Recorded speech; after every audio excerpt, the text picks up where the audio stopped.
Hello and welcome back.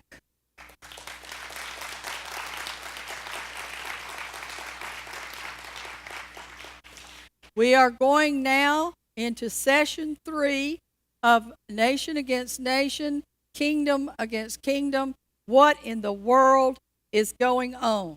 Now, I have now reviewed with you just a little bit of basic geography.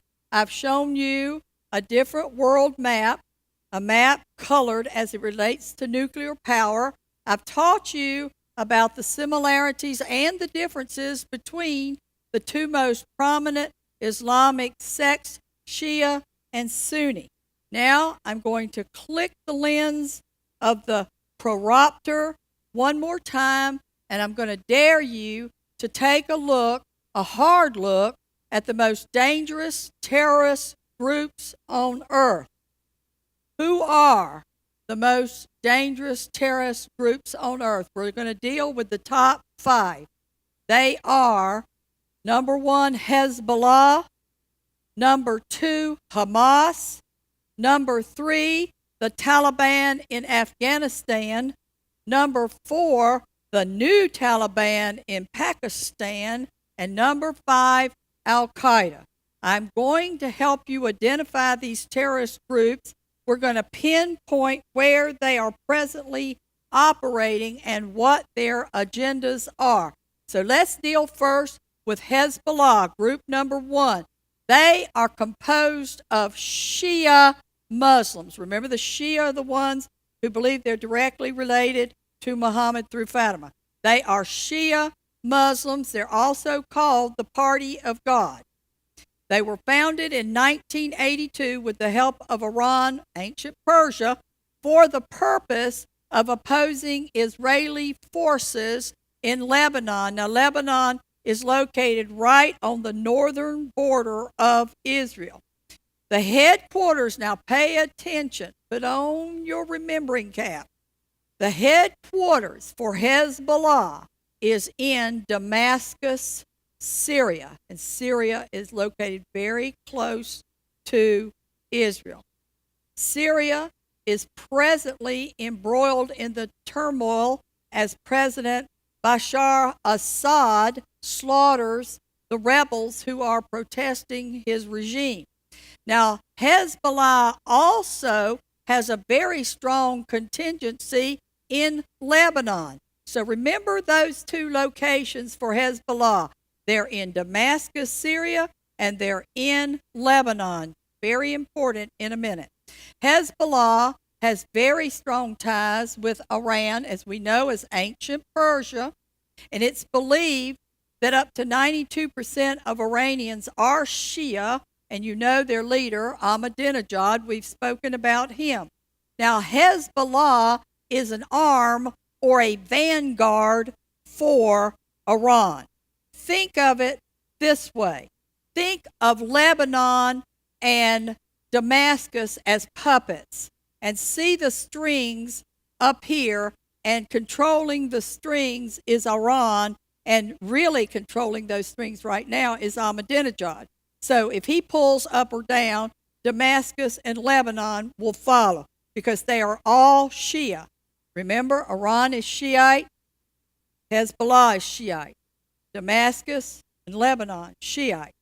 So you can see what's going on there, and it's going to help you understand when you hear something's going on in Damascus or Lebanon, you're going to be able to connect it right back to Ahmadinejad in Iran. They hate Israel. They hate the Jews, and they hate the Zionists. And you can put an exclamation point to that.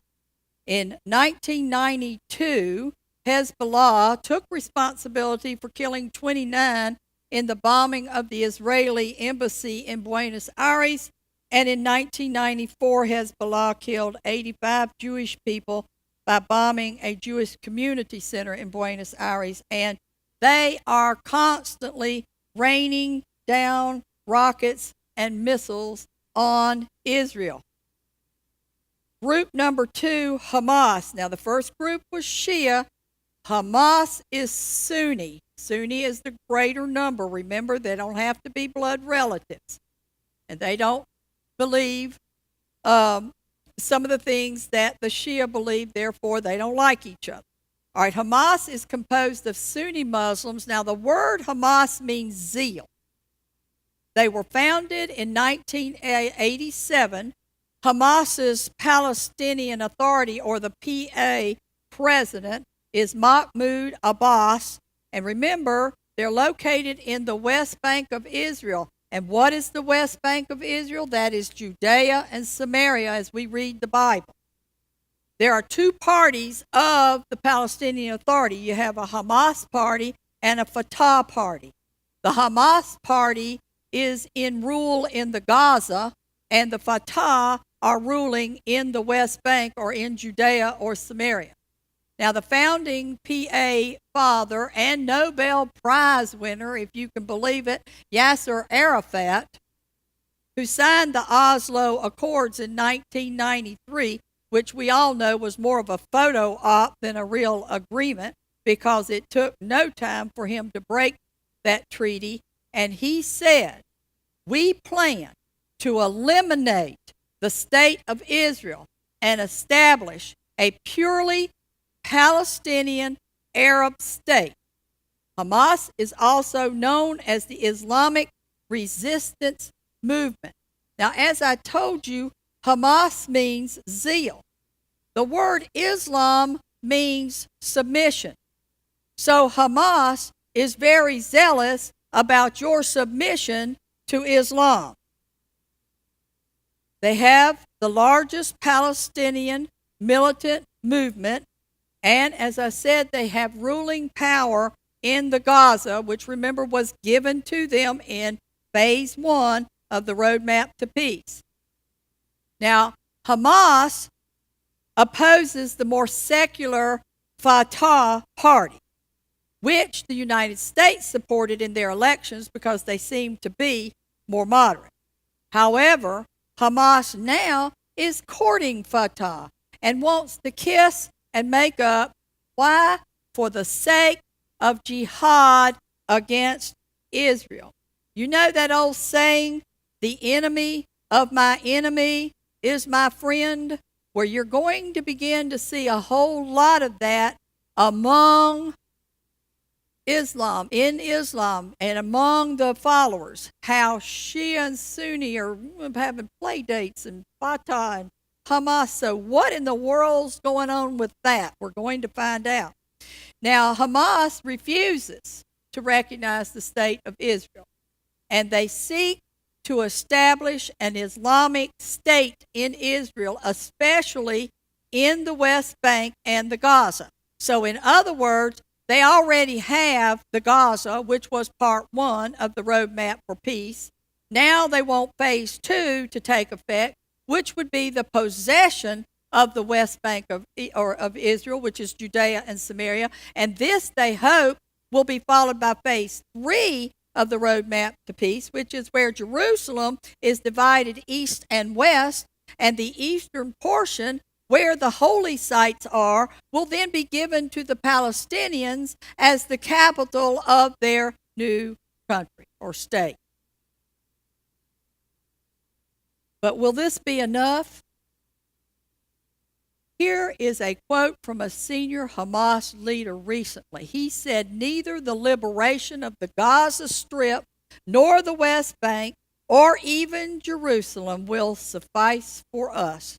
Hamas will continue the armed struggle until the full liberation of all of our lands. Now, I'm reminded here of what the psalmist wrote in Psalm 127.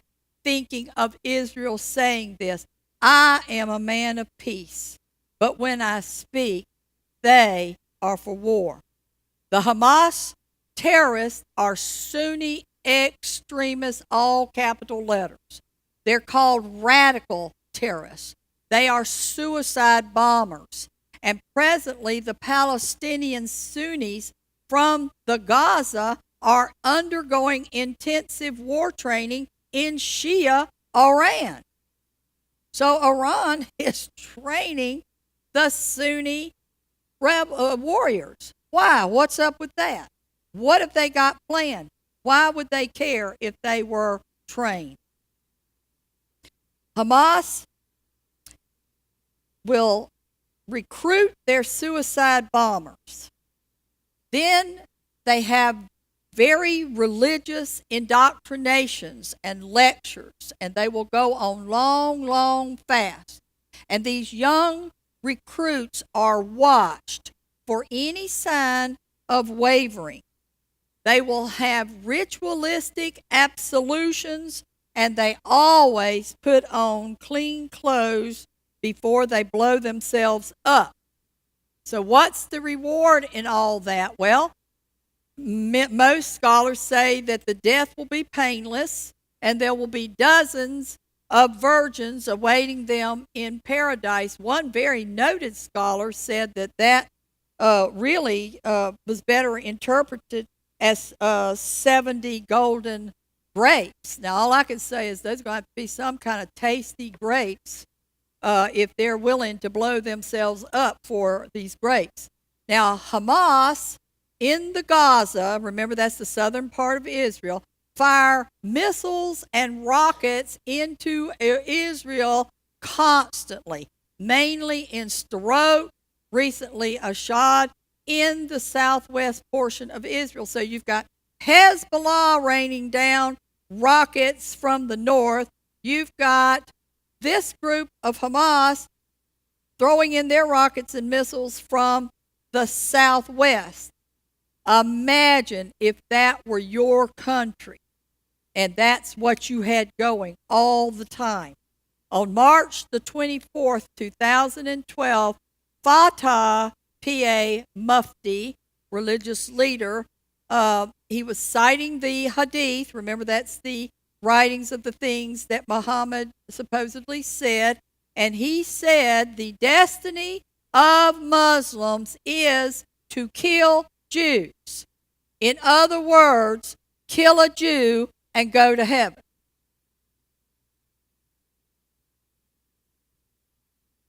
Groups 1 and 2, Hezbollah in Damascus, Syria, and in Lebanon, and Hamas in the Gaza and the West Bank, Judea and Samaria, are presently posing the greatest risk, immediate threat to Israel because of the close proximity in location to Israel and because of the puppeteer Ahmadinejad, the president of Iran, Persia, who vows to wipe Israel off the face of the map.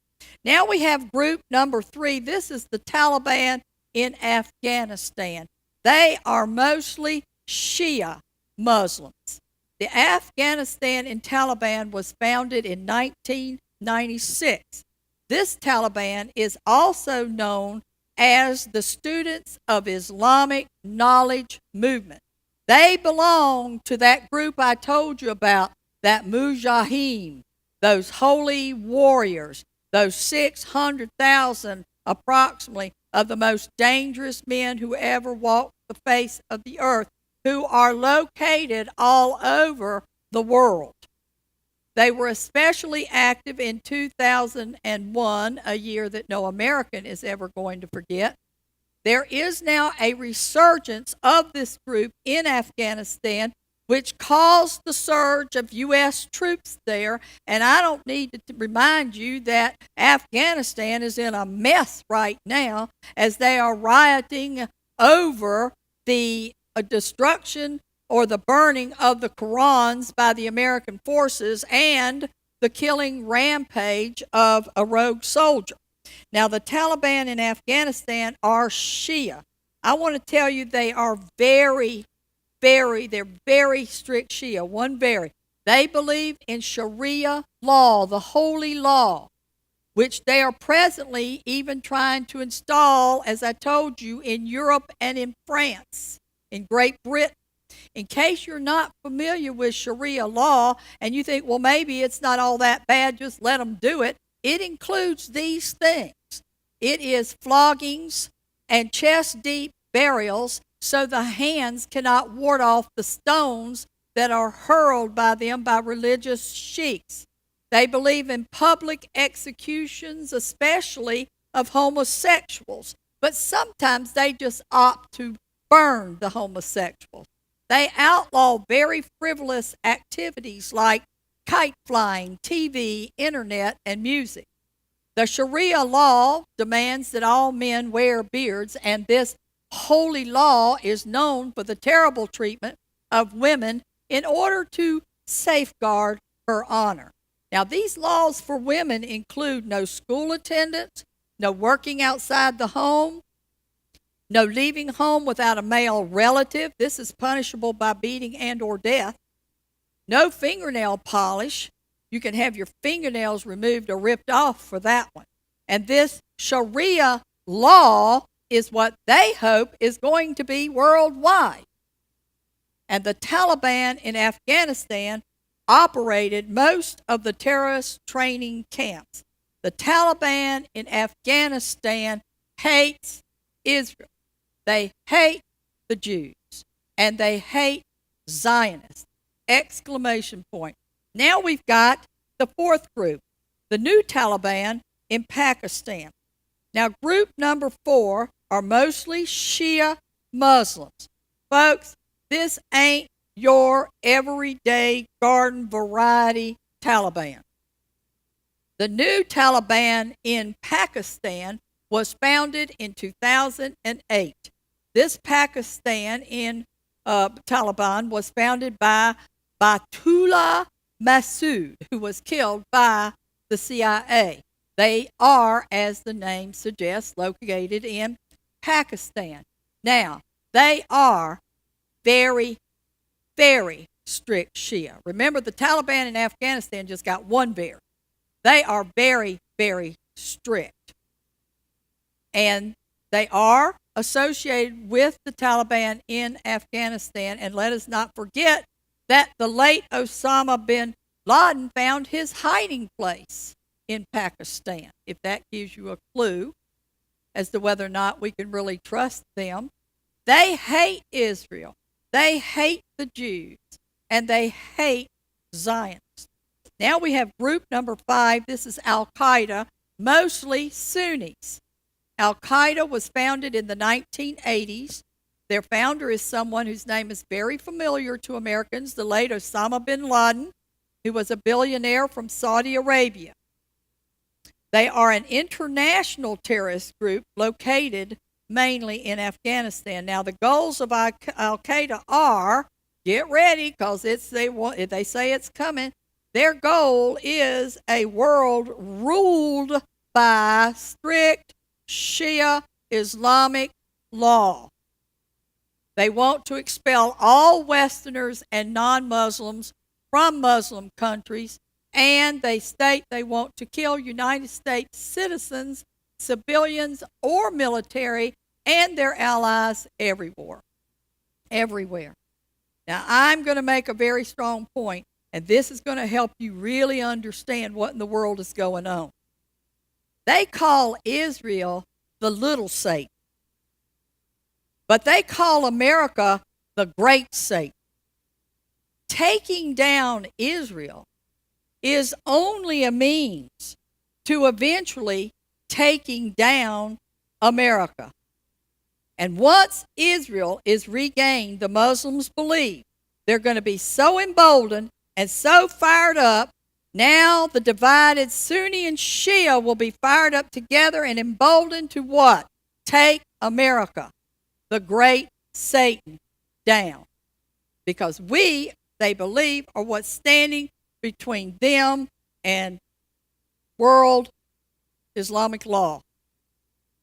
So think of it this way. America is the treasure chest, and Israel is the key to that treasure chest.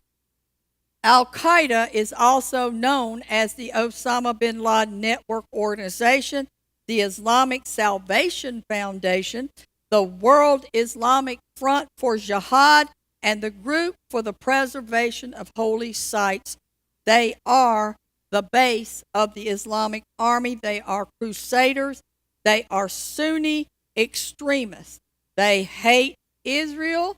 They hate the Jews, and they hate Zionists, exclamation point, exclamation point, exclamation point.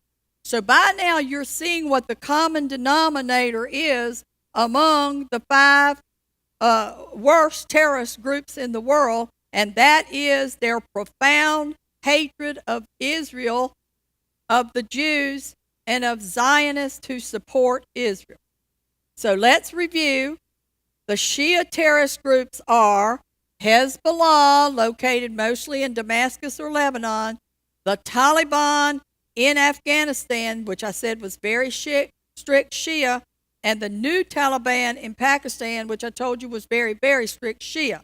And the Sunni groups are Hamas in the Gaza and West Bank of Israel, and also in Egypt's Muslim Brotherhood. You've been hearing about that on the news, but didn't know what pocket or envelope to put that in. Well, I'm going to explain that to you. And also located in the Sunnis are Al-Qaeda, the international terrorist in Afghanistan, Saudi Arabia, and Turkey. Now it's time to see what countries are having play dates and with whom. This is where it begins to get very interesting, and it's your big clue as to what in the world is going on. Let's start with Iran. With whom is Iran having play dates? Well, Iran, which is also non-Arab, Shiite, Persia, is having play dates and very strong ties in the Middle East with Damascus, the capital of Syria. It is the oldest city in recorded history, anywhere from 6300 to 9000 AD, and Shiite Lebanon. So Iran is having play dates with Damascus and Lebanon. We already talked about the puppets, so you're getting that connection. Now, Damascus and Lebanon, I told you, they're the arm or the vanguard for Iran. The puppeteer is Iran, and Ahmadinejad is very strategically pulling those strings. So Shiite Iran needs their hub in Shiite Damascus in order to have a place to ship their weapons to Hezbollah. And they absolutely do not want to see a democracy in Syria. Now, Iran, non-Arab Shiite Persia, is also having play dates with North Korea. Remember, nukes are us, which is part of the kings of the East. And what are they doing during these play dates? North Korea is supplying Iran with weapons, period. Iran, non-Arab Shiite Persia, is having play dates in Asia with China, the major part of the Kings of the East army, and they are supplying Iran with arms also. Now, China has supported Iran's quest for nuclear power for decades and recently voted to block the UN resolution to condemn crimes against the Syrian people to protect and support Iran's interests there. So, whenever they're trying to get sanctions and whatever, you're always hearing about China and Russia just don't want to go along with things.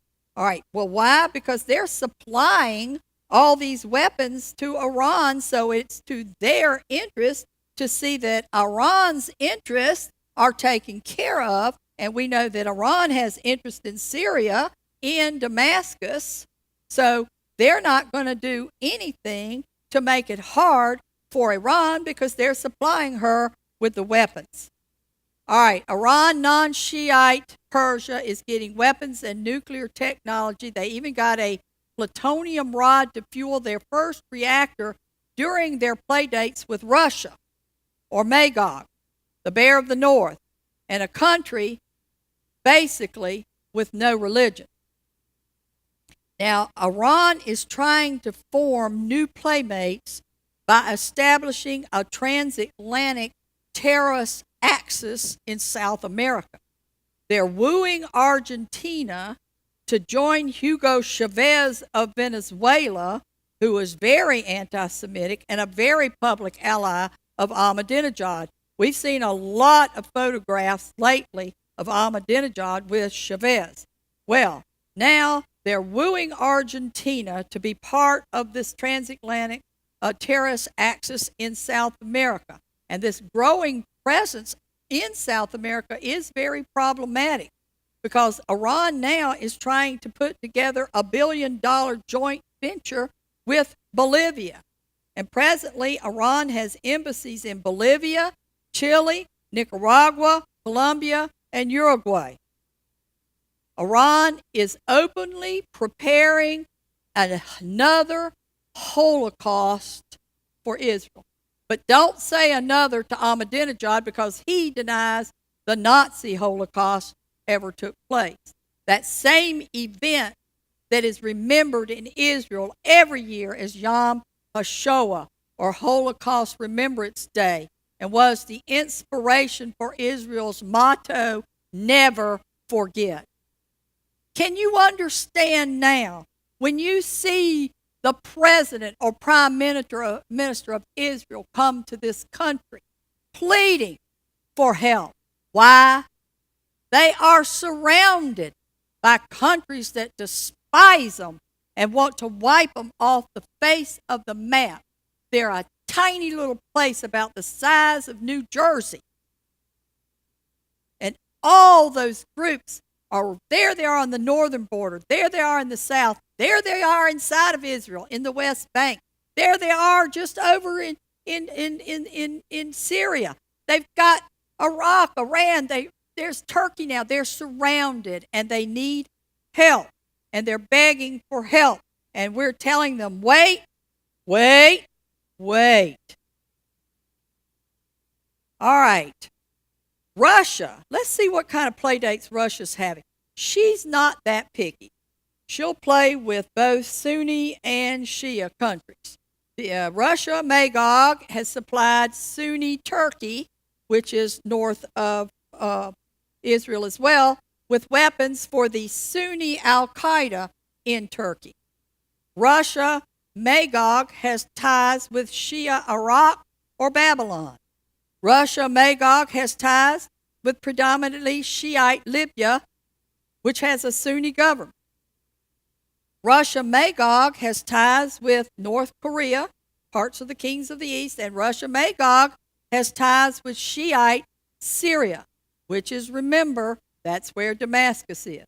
Now, I keep reminding you over and over of the location of Damascus because this is mentioned in End Time Prophecy, and we will cover this in session 4 when we conclude this seminar. Now, Russia receives billions of dollars in sales of arms to Shiite Syria, which is their only real stronghold in the Middle East. So, like China, Russia also blocked the resolution to condemn Assad's murderous crimes because it's to their financial gain to see that this goes on and that Assad prevails, because that is a very lucrative business for Russia. Now Russia is sending new advanced weapons to Shiite Hezbollah, including their Russian-made air defense system with long-range missiles. Now, Israel's fear is that Hezbollah in Damascus, Syria, may try to transport these thousands of weapons, which include chemical and biological, to Hezbollah in Lebanon. And this was a news flash just on March the 19th. Russian troops enter Syria. They're now down here. And it says the Black Sea fleets, the Iman tanker, has arrived in the Syrian port of Tartus with an anti-terror squad from the Russian Marines. So Russia has come to the rescue of Assad in Syria. All right, Iran, Shiite Persia has an agreement with Turkey, which is the House of Togarmah. All right, Fritz, now you're really confusing me because Turkey is Sunni, Iran is Shia. How are they ever going to get into some kind of agreement? Well, this agreement was brokered probably through Syria. Now, remember that saying again, the enemy of my enemy is my friend. Soon we're going to see how that particular saying is playing out in the Middle East and get a clear picture of the final days of the coalescing of the nation. Now, Sunni Turkey was once a friend to Israel. As a matter of fact, during the Yom Kippur War of 1973, Turkey supplied Israel with oil every day. Turkey has long been a vacation destination for Israelis. So what happened to this once warm relationship?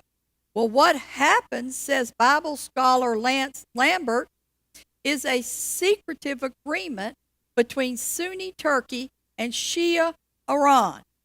The agreement, Lambert says, is this: if Sunni Turkey will aid Shia Iran against Israel, Turkey can take their place of preeminence as the leader of the Sunni world, and Iran will have their place of preeminence as the leader of the Shia world.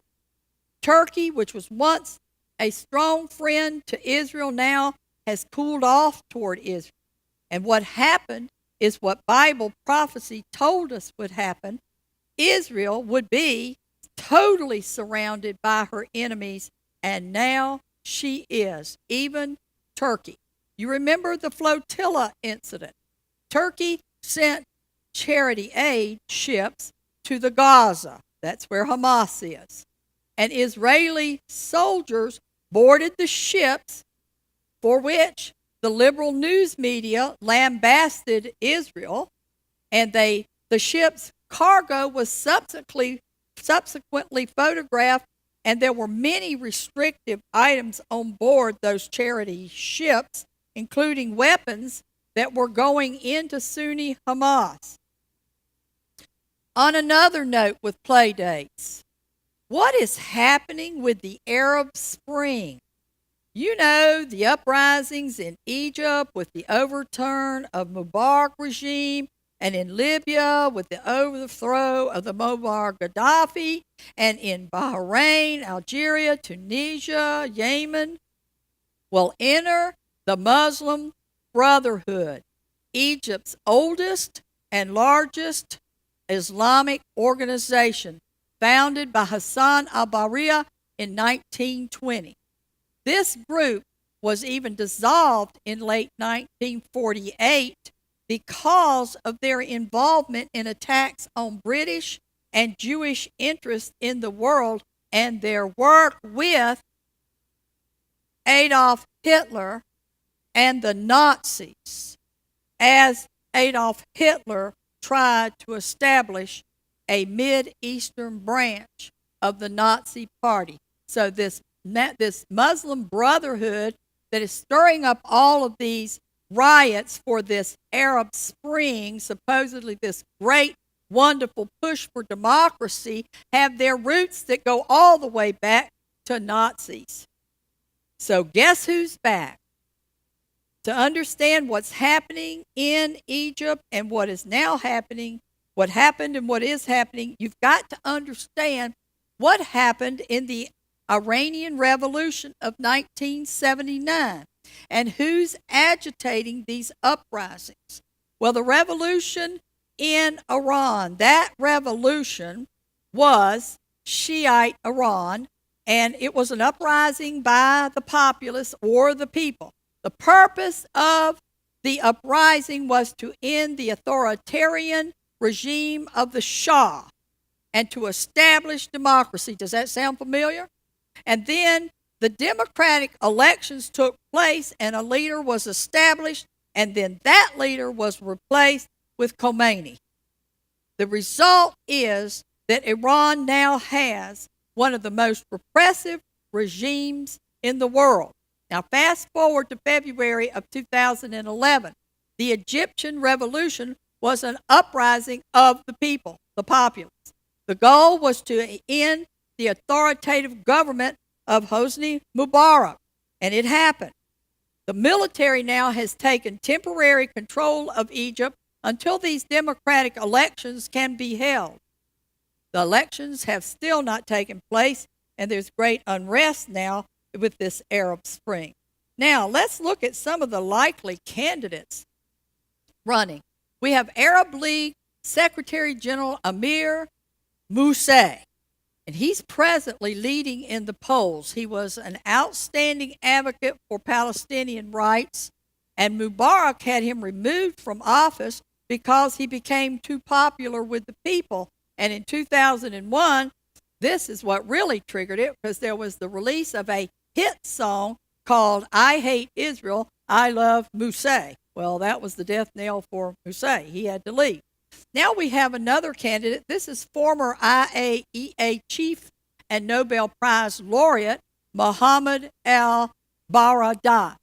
Now, both men have very warm ties with Iran. Both are being guided by the Muslim Brotherhood. Now, speaking of that Muslim Brotherhood, we have another player on the scene now in Egypt. His name is Yasud al-Qamdaei, who was self-exiled from Egypt in 1961. He is the host of the popular Al Jazeera program, a very lovely program called Sharia and Life. Now, he is a Sunni. He supports violence. He supports suicide bombers in Israel. He supports Al-Qaeda. He was banned from the United States in 1999. He believes Hitler was used by Allah to punish the corrupt Jews. He said they had it coming to them. And he prays that next time, Allah willing, this punishment and banishment of the Jews from the earth will be at the hands of the Muslim believers. Well, Yusuf Qamdaei is back in Egypt, and many believe he will be the one who replaces that puppet leader that gets elected in Egypt. Presently, he's keeping a low profile. He's in an advisory role. But, no matter which man is elected, you don't need to be looking for anybody over there with, a call to democracy in their campaign speeches. There is now the possibility of an Islamic alliance between Sunni Egypt and Shiite Iran for the first time since the 1970s. Recently, a senior member of Egypt's Muslim Brotherhood expressed gratitude to the Islamic Revolution Ayatollah Sayyid Ali Khamenei for his support of the Egyptian revolution. So why do some Sunnis and Shias even want this alliance? Well, I will tell you, it will start with the scriptures about the prophesied demise of Damascus and Lebanon, which we will discuss in session 4. The Muslim Brotherhood wants to revisit the peace agreement between Egypt and Israel, which is code for cancel the peace agreement, and they want to establish Islamic law in Libya now that Gaddafi is gone. Anti-Semitism in Libya is at an all-time high. Are you seeing the pattern here? You create the void with revolt for freedom, and then you fill the void with strict Islamic canon law. A few months ago, Egypt allowed 2 Iranian ships to enter the Suez Canal, which under Mubarak, in accordance with the peace agreement between Israel and Egypt, was not allowed. Islam's motto is, Islam is the solution. And I think, where have I heard that word solution before? Yes, it's the Nazis' final solution to the Jewish problem. All right, we've taken a look at the top 5 terrorist groups. We've revealed play dates which have led to a coalition of nations, and we have revealed the plans of the Muslim Brotherhood. Our final lesson will reveal scriptures that could very well be the roadmap for soon-to-come scenarios for Israel. These events will not only affect Israel, they will affect the entire world, and trust me, make no mistake about it, they will definitely affect you and me. In this last session, we will finally put the pieces of the puzzle together. So please come back and join us as we wrap up with this seminar in session 4.